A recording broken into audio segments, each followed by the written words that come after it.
See, there's this passage in the Bible. It's Matthew 8. You see, Jesus is doing miracles, and there's a whole crowd of people just following him everywhere he goes, seeing who he's going to heal next.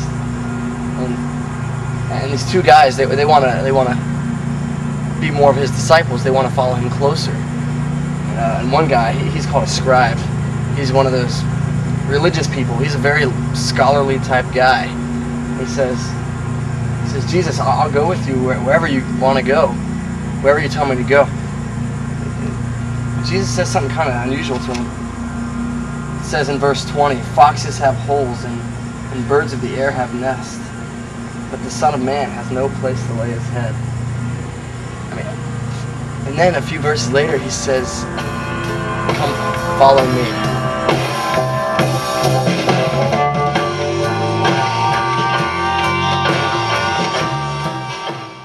To death.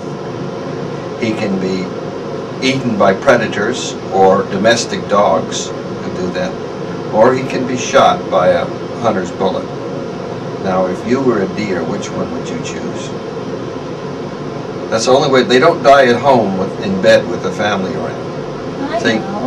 See, that's the sad part.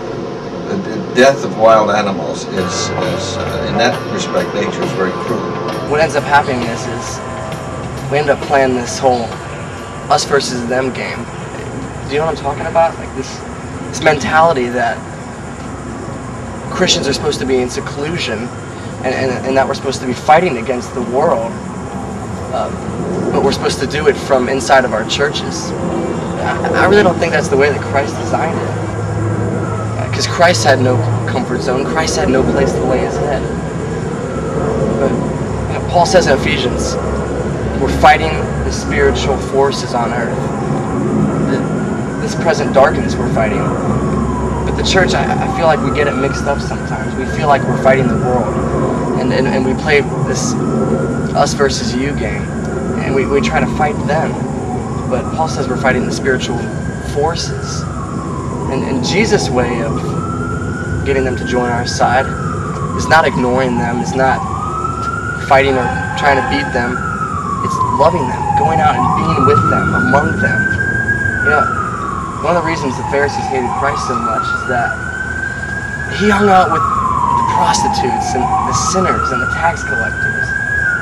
All the worst people you possibly could hang out with, Jesus was hanging out with. And the Pharisees hated him for that. But see, that's how Jesus got people to follow him, is he loved them. He loved them for who they were. And he hung out with them.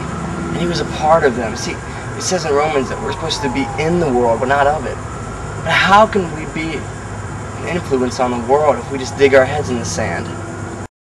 One of the things I noticed, particularly at some of the churches, some of the larger churches, was that they are actually, or almost a city within themselves. There was one large church, a First Baptist church, and they had their own restaurant. As I recall, it seated about 470 people. They had their own gymnasium, their own swimming pool. So the culture of the people who were members there was centered around the church. And they had no contact, for all intent and purpose, they had no contact with the outside world.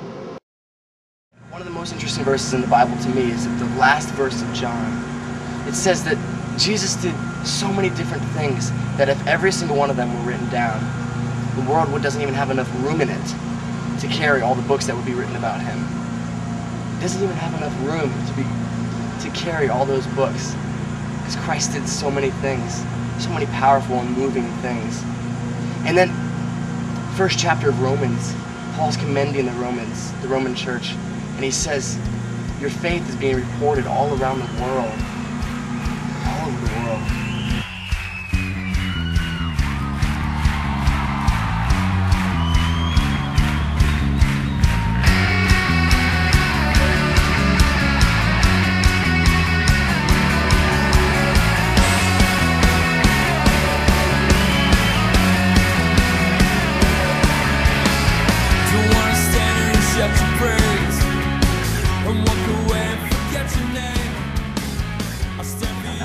true of us? Are people in different countries hearing of our faith? Here in Fort Lauderdale, here at Gangway, are people hearing of our faith? Are we doing incredible things for the gospel? And I don't mean just on mission trips once a year. I mean every single day, daily life. Tell the world that Jesus lives. Tell the world that, tell the world that, tell the world that He died for them. Tell the world that He lives again.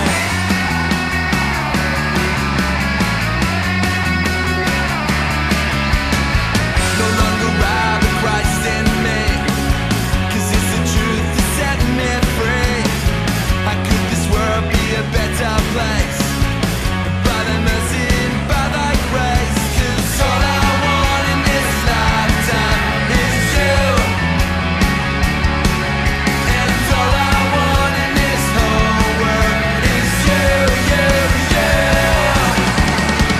Tell the world that Jesus lives. Tell the world that, tell the world that, tell the world that He died for them. What are people saying about us? Are people going to write books about us like they would write about Christ, like they would write about missionaries who give up everything every day for the gospel? Tell the world that He lives again.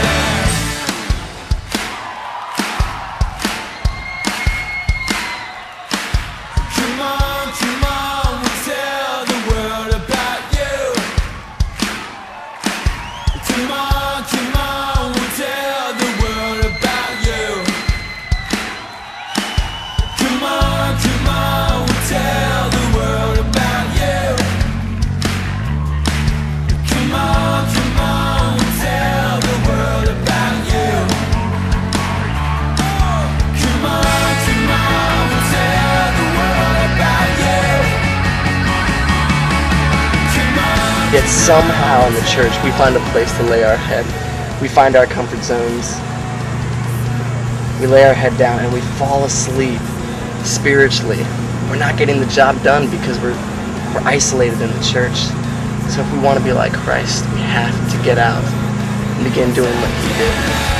Tell the world that Jesus lives.